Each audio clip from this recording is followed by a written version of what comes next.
Tēnā koutou katoa, ko Tania Williams tōku ingoa. I am Tania Williams, and I am a fellow and a general manager of member services here at Engineering New Zealand, Te Aotearoa. I want to really welcome you all, and I'm thrilled to see the amount of interest in fellowship and what it is to be a fellow and nominating fellow.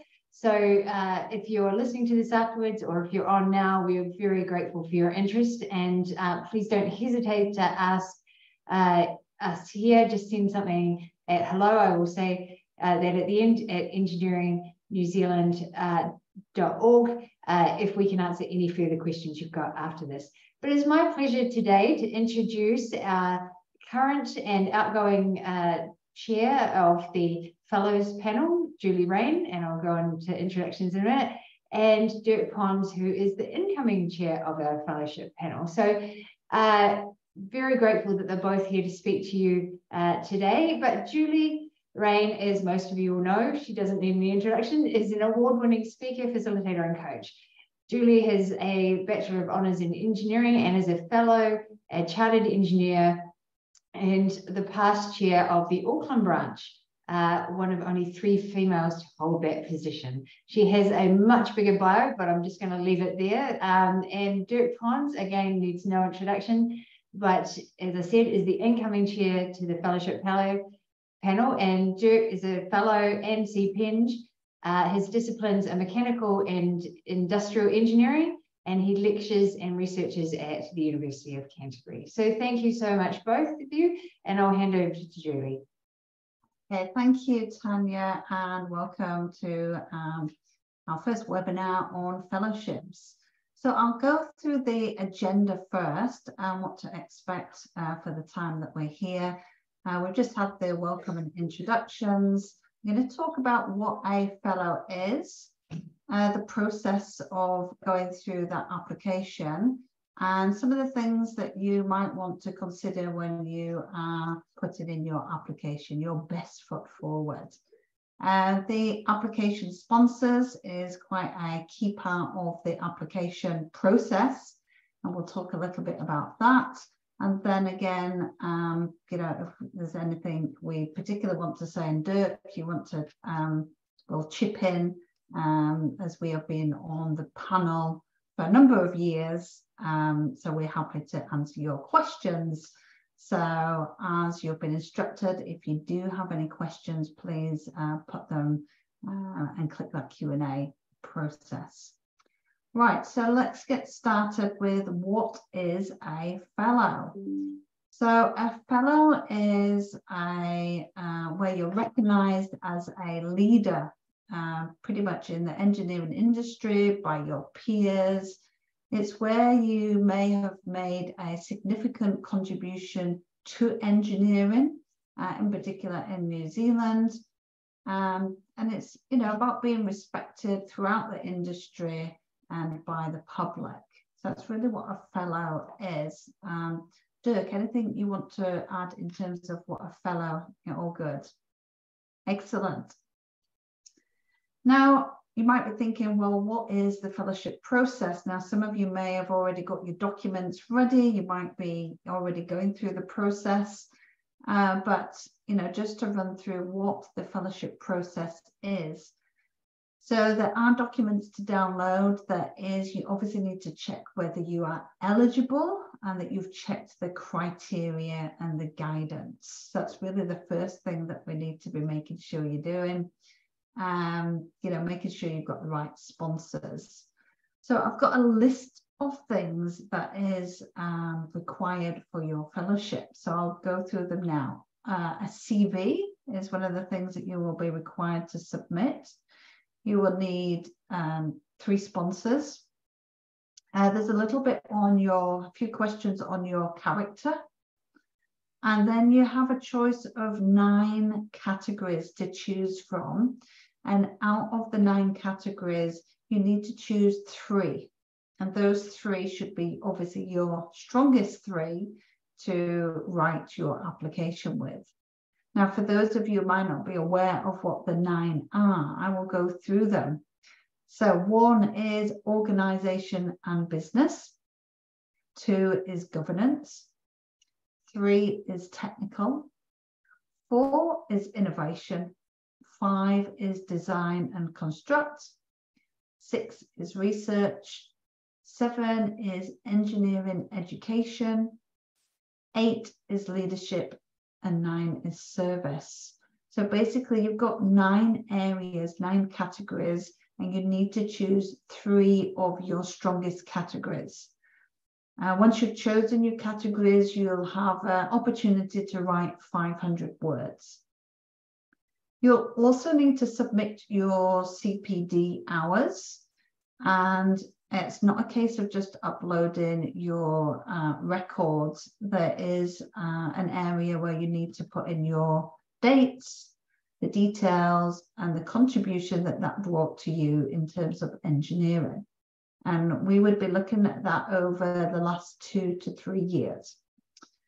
You need to be aware of the code of ethics. So make sure that you understand the code of ethics, because you will be required to write about the code of ethics, and you will be asked to write 100 words on a citation. So it's a little bit of a rundown of what is required in terms of your application. And I'll just go to Dirk again, just see if he wants to add anything. No, all good there. You're doing well. Thank you. In terms of submitting the application, the closing date is the beginning of September. I believe it's Friday, the 1st of September. So what have you got? Another 4 or so weeks to get those applications organized. Your sponsors is probably something you should be looking at fairly early. And your sponsors, you need 3. And it's ideal that you get 3 very different ones, so not 3 from the same organization.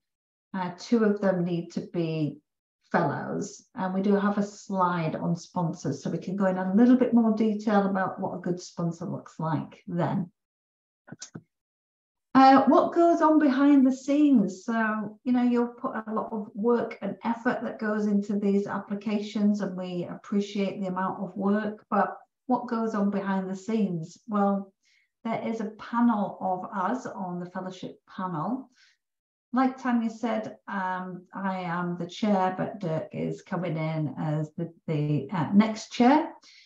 And as you can imagine, we have a lot to read, and we read every single word, just in case you're thinking that we skim read these. And we go through over 1,000 pages of content from the application. So it's a long job for us. Behind the scenes, we do our scoring and evaluating individually. So we don't sit around the table and do it as a team, but we do it individually so that we're all transparent and, we're not swayed by each other. And then the process is we come together with all our scorings, and we have a day assessing the contributions. That's just a little bit behind the scenes. Again, I'm just going to turn to Dirk, so if there's anything you want to add behind the scenes and the overall contributions in terms of the submission. Oh yeah, I'd just add that we don't have any kind of interview process, so it's important that you do state what you want in your written submission, because there's no opportunity really for us to ask you further clarifying questions. Thank you, Dirk. And also, again, yes, it is really important. It's about what you did. It's about what your role is as an individual. The fellowship is an individual, so it's not about what your company did or so much about your team, but it might be how you manage your team, and maybe add the how you did it, so it's really clear. I'm thinking about what else. So we will get the application, it will get checked for completeness. So there will be a completeness check where Fiona will kindly go through and just check that everything is in order. So should there be something not quite right with the application, then Fiona would be typically the person who would contact you. Fiona, happy if you want to contribute anything in terms of your completeness. No, that you've pretty much covered off. I check everything that comes in. If anything's missing, I would go back to the applicants. It's just on that point, it's very important that you give me plenty of time to review your application. So sending something in on the 1st of September limits the amount we can go back to a person to ask for more information. Okay, perfect. So we'll do the completeness checks. So that will be in October. Through that, the fellowship panel will do their reviews of the application, and then there's a report that goes to the governing board. And then I think the results are normally out around December time. So that's pretty much the process on how that goes. Let's talk about maybe some tips and some things about, what makes your application shine, or what is it that we are looking for? So I guess what I would say is you've got a word count. You've got 500 words for each of those key areas. So I would be saying use it wisely. So, maybe not too much fluff. It's really down to, again, what you did, what your contribution was. Now, if you are a person that's not very comfortable about writing about yourself, this is probably a time to get a colleague or somebody you know in the industry to maybe have a read through and help, put your best foot forward. A little bit like Fiona just alluded to, try not to leave it to the last minute. I know that, I know that this happens. But, if you can really, prepare if you're doing it for this year or maybe next year, but really there is quite a bit of work to put together the application. And you really need to think about those 500 words. Again, read the criteria of those 3 areas. You need to make sure it's your strongest 3. So really just read and make sure the set criteria in the application form. I would be going through and just ticking them off and making sure that you've ticked as many of those criteria off as possible. Again, it's just about that clear explanation of what your role is and have that reference to the document, because when we are reading it, we can't read between the lines. We have to take on board what's on the paper. So it's really, it might be obvious to you, but it's not going to be obvious to the panel. So really make that clear. So any facts or figures is also something that's really helpful. Can really put something in perspective. Also, I guess on the panel, I should probably mention that we do have different parts of the industry covered. So we do have a mix of people on the panel, and that's, deliberately so that we can, have a good range of our own resources as a panel. I think in terms of tips and tricks, I would say really just touching on the high level ones is obviously the word count, not leaving it too late, really explaining what you have achieved.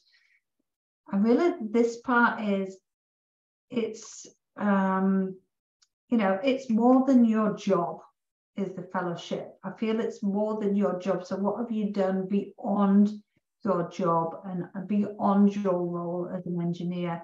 And I think you'll get that clear definition when you look at the criteria. Dirk, anything on like tips and tricks that you could recommend?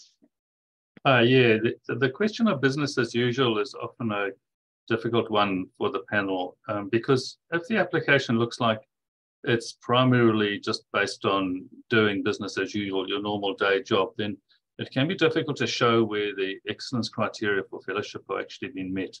So I'd encourage you to think about that from two perspectives. The one is from the perspective of leadership. And I know there is a separate category for leadership, but there's also a kind of a tacit expectation that in any one of these of the 9 categories, there will be an element of excellence, and often a way to show excellence is through leadership. And leadership is not necessarily holding a formal role like director or something, but it's the way that you've changed the future, either in terms of the evolution of your technical field, or perhaps in the more social aspects of mentoring other people or developing people. And it can also be in terms of change management and the introduction of new processes and systems, particularly quality systems, or accommodation of your organization to new legislative frameworks, for example. So do think more broadly about leadership than a very narrow concept of leadership is only done by people who have the word executive or director as part of their title. And that can help differentiate between the business as usual and the stuff where you're making a difference. The other one is to think about the components where there may be an altruistic element to what you're doing, because that's also a useful antidote against business as usual. So there's kind of tasks where you've, as part of your professional duties, have assisted other people, perhaps other engineers, and I guess the mentoring maybe comes into that area as well. So those are 2 ideas which you can use if you feel that much of your work is simply a bit of a day job, and it might help you articulate in your own mind how your application may be eligible for fellowship. Okay, thank you, Dirk. That's great. I'm going to move on to the application and the sponsors. I'm also going to cover some of the other things in terms of what needs to be included in a little bit more detail. But we'll start with the sponsors first. So it's 3 sponsors.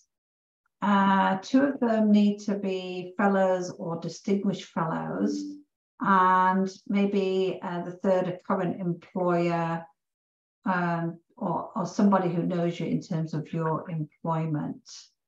If you've got any questions on your sponsors, then I'm sure Fiona would be the person who could help you out. But it's really about getting different sponsors. So I think I've said before, just not all from the same employment.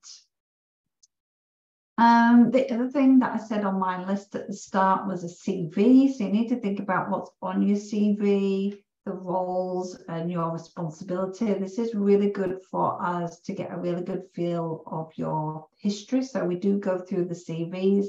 It shouldn't be any more than 5 pages long. So any particular projects that you want to talk about, the size of your teams that maybe you've managed, and the responsibility that you've held. So that's really going to go in your CV. And also there is a difference in terms of some people have come from a big organization, and then there's other people that will apply for fellowships that maybe have worked in smaller organizations or have worked in their own business. So again, it's just, you know, you can just navigate through, you know, where you sit in terms of your history and whether you've been in those big organizations where you maybe have played a smaller but niche part, or whether you might be in a smaller organization where you might have done lots in a project from start to finish. But that's really navigated through the criteria. And again, if you've got any questions on that, now's the time to ask them. I'm just looking what else is on my list. I've talked about the 3 areas. You've got 9 to choose from. Obviously, choose the best one. The code of ethics is really important, and you will need to write 200 words on your understanding of the code of ethics and how you exercise and take into account the code of ethics in your judgment and your day-to-day work as an engineer. So please, make sure you understand the code of ethics. There are a few questions on your character. There's probably not much to say on that. I think there's maybe 4, 5, or 6 tick box questions. I did talk about the CPD, your continuing professional development, and it is, it's not a case of just attaching your record. So that is sometimes something that can take the longest, because maybe it's something that you don't think about when you're doing the application, or maybe you need to dig back 2 or 3 years to find those, CPD tasks and training and development that you did. So there is a particular table and format that you need to follow. I did mention the citation. So this is 100 words that you will need to write that would be read out for the successful applicants. And, maybe now's the time to say that, not everybody is successful first time around. It's not a case of putting in an application and you'll get it. It can take more than once to get through the fellowship, application. So really don't be put off if, for whatever reason, you don't get through on your first time. You will get positive feedback. You will get some indication of what needs a little extra work on. And it's just a process that really don't be put off by having another go if you don't get through it on the first round. I think the other important thing about this sponsorship is you really need to make sure these 3 people know you, because they need to write about you. And they also need to say whether you or they think that you are worthy of the fellowship. So they need to read your application. They need to understand the criteria. So I think the key point for me on the sponsorships are not just somebody who signs the application and that's it. It's a lot deeper than that. They need to write about you. They need to be sure that you are ready for fellowship. So I would be asking your sponsorship, the sponsors to say, do you think I'm ready for fellowship? As the first question I would be asking. They need to put a statement in there that they will sign, that they know you, they understand you, they've read the criteria. So I really want to emphasize that the sponsorship is really just not a signature. It is much more than that. Dirk, anything more on what I've covered and maybe sponsors? No, I think you've done a good thing, good explanation of the sponsors. I was going to explain again that we put quite a lot of weight on the sponsors, and we have once or twice had applicants who clearly the sponsors haven't known the candidate, and when that comes up, it's pretty much shooting yourself in the foot, really. So it is important to know that those sponsors are able to comment meaningfully about you. And I think you can download the sponsor form so you can actually see what the things they are ask, what the sponsors are going to have to speak to. So please just apply some wisdom in choosing the appropriate sponsors. Yeah, and that's not always the easy process to get the right sponsors on board. So again, if you're intending to apply for this year, I'm hoping that you're already a good chunk of the way through the process. And, maybe there's people here who are thinking and planning for next year. But either way, just, make sure you give it enough time to put in a really good application, because you probably don't want to put, an application that's not your best foot forward. And I think, again, like I said, the 3 topics that you choose are really important. And you need to be, as strong as possible in choosing the right 3. So when you get to what's the criteria and the assessment is, there will be a descriptor of that, of the area that you've chosen. And then there will be a criteria. And I think the most important column when you get into the detail is a column that's called evidence. And I think that's really important with your 500 words. And when I talk about the how and the you, it's you need to provide the evidence. It's not for the panel to try and find it or to read between the lines. It's up to you as the applicant to give the evidence that you have hit that criteria. So there is a lot of information given to you, and there's a lot of suggestions on what that evidence would look like. And again, and I think that's why it's crucial to start the process early, because you might need to be gathering that evidence. Can I come in here, Julie? Definitely. Yeah, so there's two groups that I would like to specifically address, and if you're not in this group, if you could just be patient.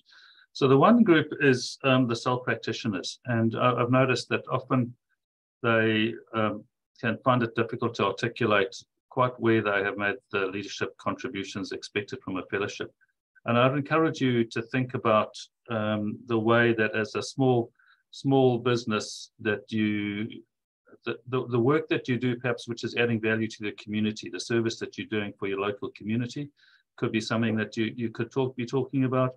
The way that you network with other professionals, not only other engineers, and provide a comprehensive kind of solution for people who are your clients. So that kind of service quality component can be an important component for the engineers who are in the sole practitioner kind of categories.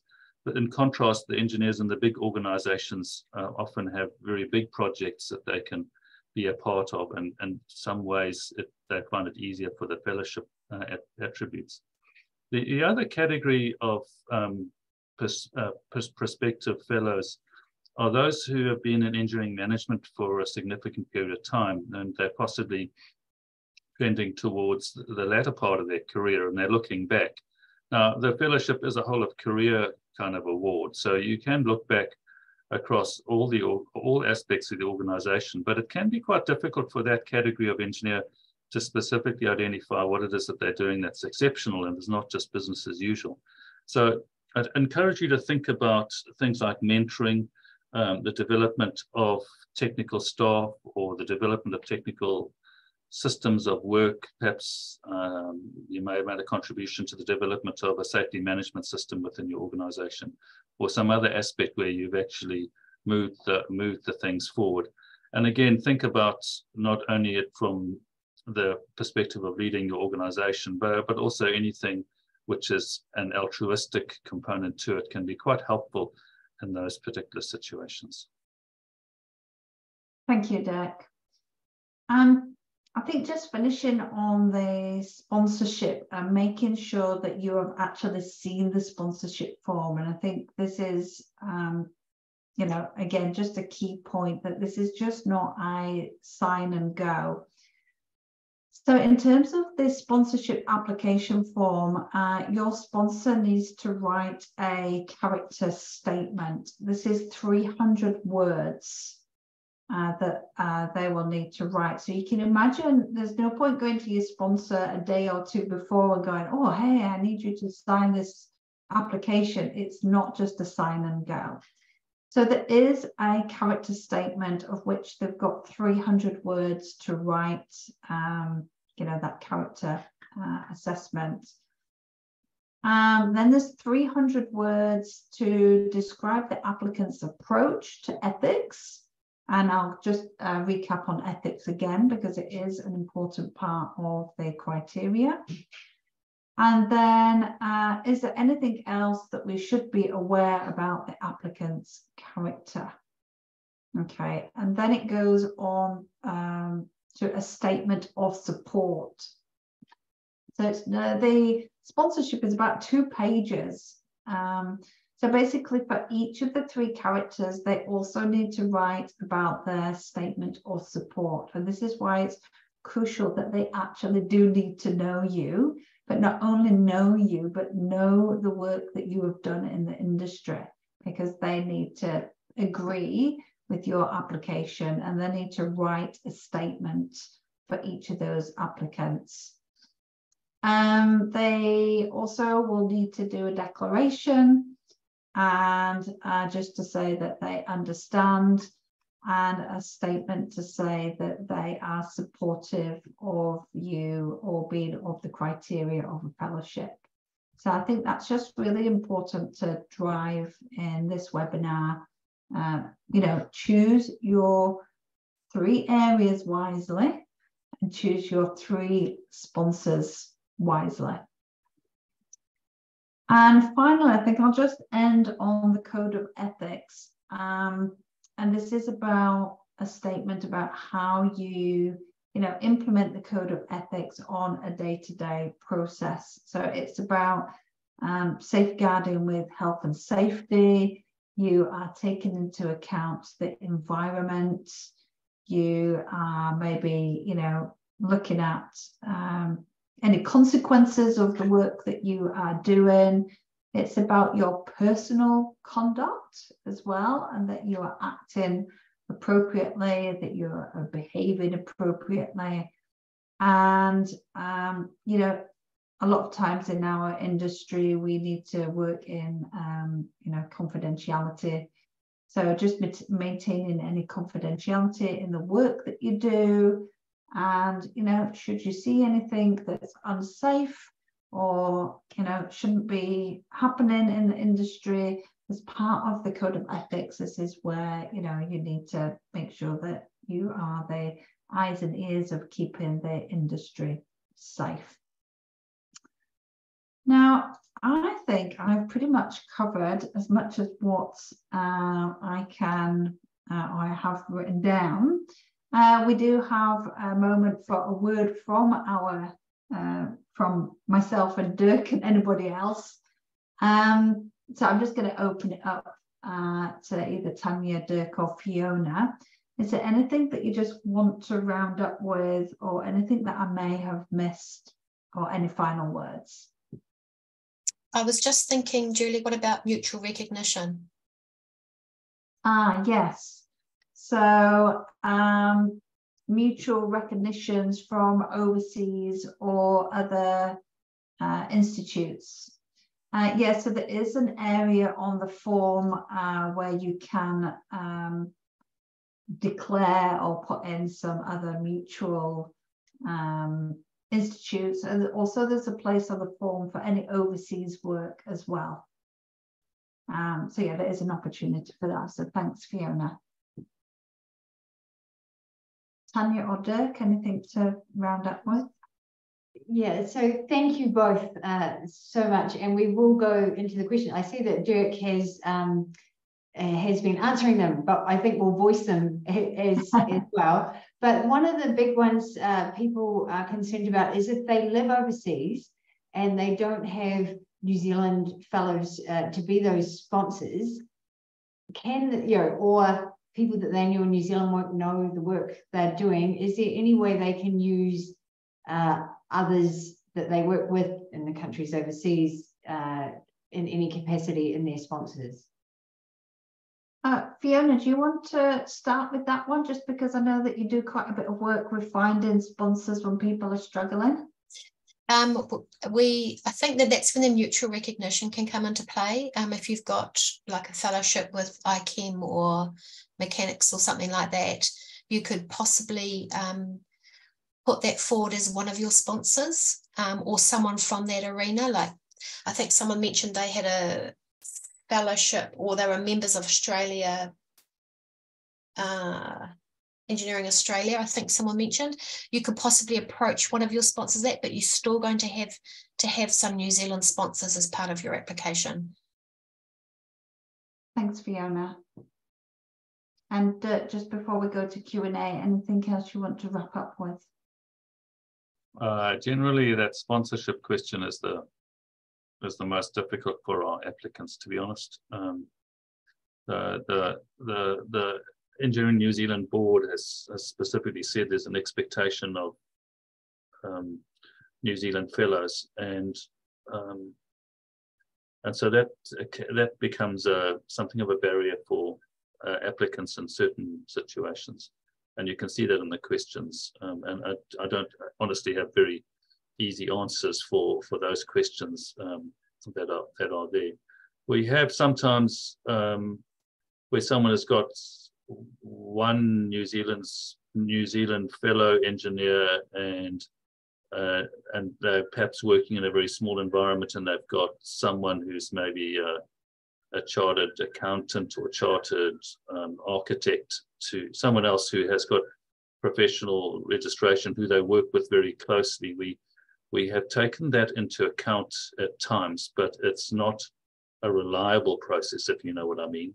But it's something that you could consider if you really had no other options. As for those who are overseas and don't have any access to fellows to actually comment on their work, I guess my only suggestion, and I don't know how viable it is, would be to ask them to peer review some aspects of your work so that they can be familiar with it. They don't have to know all the work. They just have to know, that certain components of it do stand up to the level of scrutiny expected. Okay, thanks, Dirk. Any more on? I'm just looking at the question then from Glenn, which we've covered in some aspects in terms of finding these sponsors. And that can be quite hard to find fellows, and then also maybe to find a fellow that knows you and the work that you do. So that is, and that's why we're saying the sponsors are really important, and that's where Fiona's been really helpful with the applicants in working out what we can and can't do in terms of sponsors. I think technical groups and branches and things like that, so if you belong to those are often good places to network for sponsors. If people that someone will know someone and they can look at your work, that's another option. Someone mentioned, someone mentioned something about people are reluctant to apply. We have had applications that have been sent to us that someone else has filled it out on behalf of a very reluctant person. And often we find those applicants are normally the ones that are ticked off very fast as a fellow. Yeah, so it is possible. I guess it's just whether you've got access to the right information, because there is a lot of work in those 3 areas and those 500 words to get the evidence together. So I guess the other part is you could maybe start it and then get them to maybe fill in the gaps. But no, that would be good to do that. Julie, I would say that often people are surprised by who are fellows already. You can find lists on our website of who the fellows are, and if you know there are a lot, over 800 or something, but if you scan down that, you can often find people that you know well, that you do work with currently or have worked with in the past, who would be prepared to be your sponsors. So I do recommend that people look at the list as well. Okay. Thank you for that, Tanya. Appreciate that. So I might just rocket us through some of the answered questions and then on to the open questions, because Dirk, as I say, has done a great job. Please, as we say, don't hesitate to ask us any questions. You can, if you go to our website on engineeringnz.org, join us and go to fellow. You will find all the information that Julie and Dirk have talked about today and lots of other helpful bits. If your question is not answered there, please don't hesitate to reach out to us. Fiona will probably be at the end, but if you just use hello@engineeringnz.org, no other NZ after that, that would be, we can answer any other questions. We can't possibly cover every scenario today, so if you have your own unique scenario, please don't hesitate to reach out to us. We've talked a lot about overseas members' difficulty with fellows, so we'll leave that one. Dirk, do you want to talk about, sorry, Fiona, were you gonna? No. So the percentage of applicants that are successful, did you want to talk about that, Dirk? Yeah, last year it was about 87.5%. The people who didn't get it, some of them just clearly didn't get it.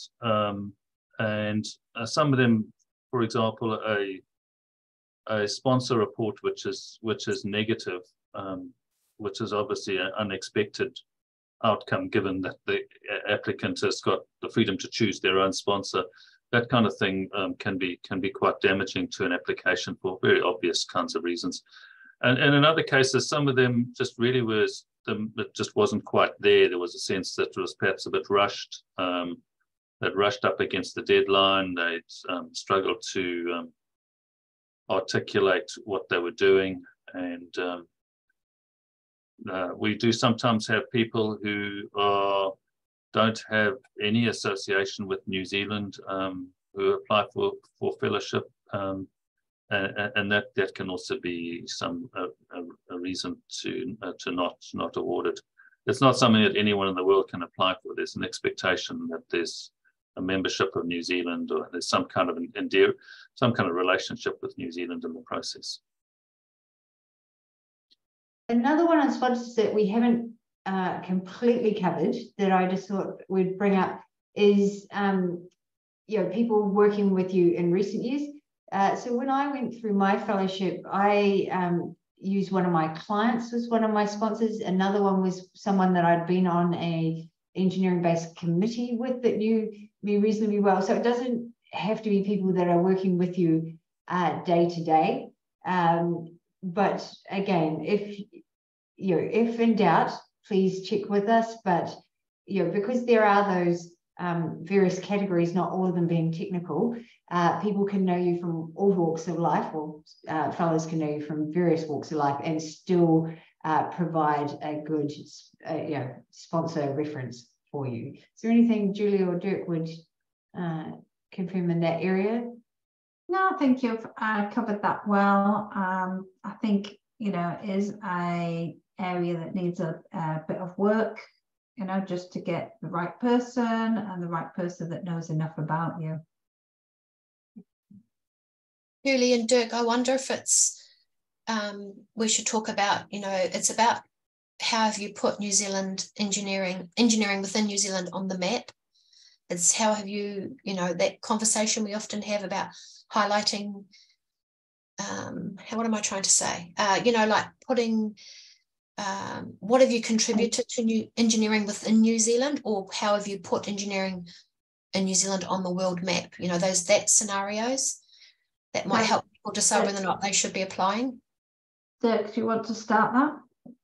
Yeah, so the typical scenario we have here would be an academic who's come from overseas and has already got a whole lot of journal papers, and then they've been in New Zealand 6 months and they're applying for fellowship. So those kinds of situations, we would tend to say probably just back off and just spend €1 or 2 in New Zealand and just try and publish 1 or 2 papers within New Zealand, just to show that the work is actually making a contribution. It is a Fellowship of Engineering New Zealand. There is an NZ inside there somewhere. So it's not just a universal recognition of an engineering contribution to humankind. So do just work on showing the local content. And as I say, it's often those who just very recent immigrants who are to New Zealand who do actually have the skills. It's just that they probably need some time just to consolidate that. Thanks, Dirk. Yeah, we've got another question from Cam Wiley on self-promotion. It's a weird thing to do. What do you guys see as a really compelling reason to become a fellow? Julie and Dirk. Well, I think the first thing is to acknowledge that not everybody is comfortable at self-promoting themselves. And at the start, I did mention that and say, if you're one of those people, maybe this is the time that you get some help, a colleague, because it is sometimes hard to, self-promote and say what you've done, but maybe somebody who's worked with you for a while or on a particular project that you're showcasing, they can generally, you know, say those words sometimes a little bit better than yourself. In terms of being a fellow, you know, it's really a recognition as a leader.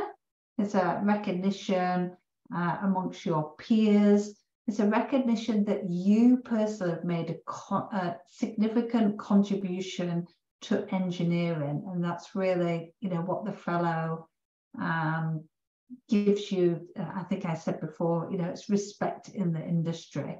That again, you've done more than your job. You've done more than just your day-to-day job. In terms of percentage, I don't know exactly, maybe Fiona might, but I'm going to say, is it about 10% of engineers become a fellow? Or maybe Fiona can get the percentages. Yeah, I think it is about 10%. I'm sorry, I don't have the stats off the top of my head. But it is. Yeah, Tanya, yeah. Yeah, it's only about 3%. Oh, there you go. The rules say that no more than 10% of members can be fellows at any one time. So it caps it.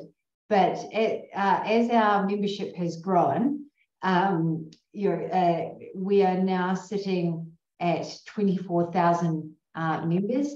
And on last awards night, I think I worked it out, it's only about 3 to 4% of our membership are currently fellows. So we have lots of room. And what I would say is it is absolutely about recognition and celebration.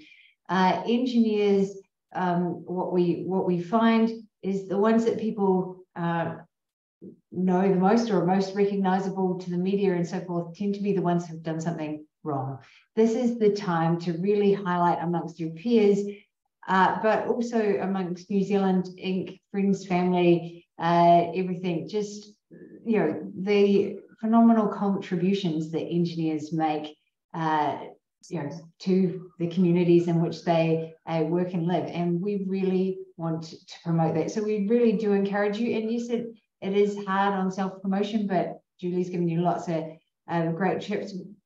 We used to get other people to nominate you, but what we found is that limited our pool. If you had to, you know, if someone who was a fellow had to nominate you, it became harder. It's opened it up a lot more widely to get self-nomination, but your sponsors will absolutely help with that. Yeah, and I think really it is a prestigious, you know, title to have, and so, you know, there is a bit of work to do on the application, but, you know, the rewards, you know, outweigh that bit of effort that you need to make in terms of that application. Dirk, anything to add? Yeah, it's a self-celebration, really. It's a celebration of what you've accomplished.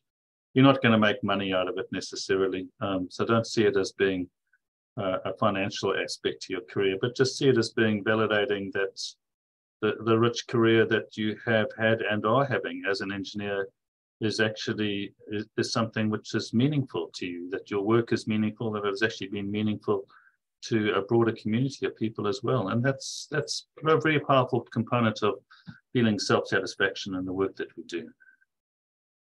Absolutely. And I know Dirk has to disappear to do a lecture very soon. So Julie and I and Fiona will stay on for a little bit longer, but Dirk, thank you so much for the work you do on this and for joining us today. Really appreciate that.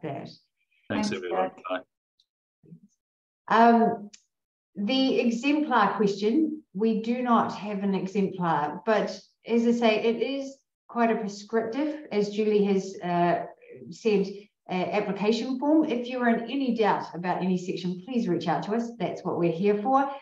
We want you to succeed. We want people to become fellows, and we want we want to make this process as robust but straightforward as possible. We want our best to shine. So please do reach out to us if there are any questions on that. I'm just going to the other one. And the other thing I would add on that is what you alluded to there, Tanya. In the application form, it isn't, you know, there isn't any space for a blank piece of paper. Write what you want. It is very prescriptive. and it's all in a table and it's all set and there's very clear instructions. So in terms of you know, the application and what you submit, everybody's looks the same in terms of, you know, the template and how it's put together. Absolutely.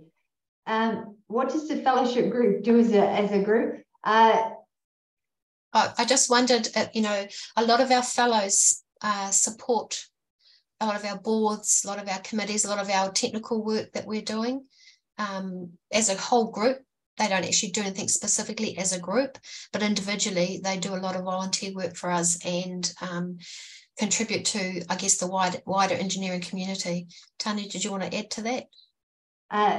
Well, no, you were exactly right, but I will say that we use our fellows often, you know, for helping with comment on various things, like you say, and getting them involved in panels and things like Julie and Dirk are doing. But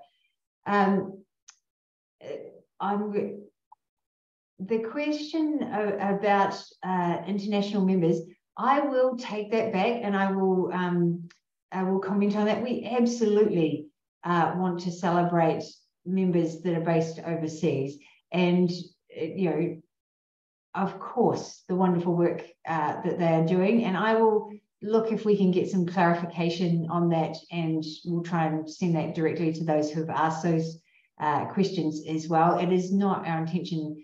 It is our intention absolutely to celebrate the members here, but it wasn't meant to exclude. So let me you know, follow up on that. And I think one of the reasons why we stick to New Zealand Fellows is because it's very hard for us to give credit to something we don't know. We can't. How do we know that what is being provided is legitimate? You know, for us, it's hard to do that without clear boundaries. Yeah, I don't know how to. Do you want to add to that, Julie, on that one? Is there much more to say? It's hard for us to. Yeah, exactly what you say. You know, with Engineering New Zealand, we know exactly the categories and who's who. Well, not that who's who, but you know, we've got a clearer understanding. Whereas something, an industry or an institute that we're not aware of, it's very hard for us to, you know, compare apples with apples. So yeah. We will try and get more on that. The third sponsor can absolutely be a non-engineer. We've talked about having accountants, architects, or other professionals in there. On that note, if they are a non-engineer, I would get your application in early so that we can look at who that person is. That's the same sort of scenario. We don't know, if we don't know who they are within our industry, it's hard for us to clarify who they are. I have put the email address for us in the answer, but you can get it on our website under contact us as well. So that's and it's in the guidance. There's an email in the guidelines and on the application form, I believe, as well. Excellent. So I think we are now out of questions and almost out of time. So please, it has been wonderful to receive those questions. We are very grateful and hope to get many applications in this round.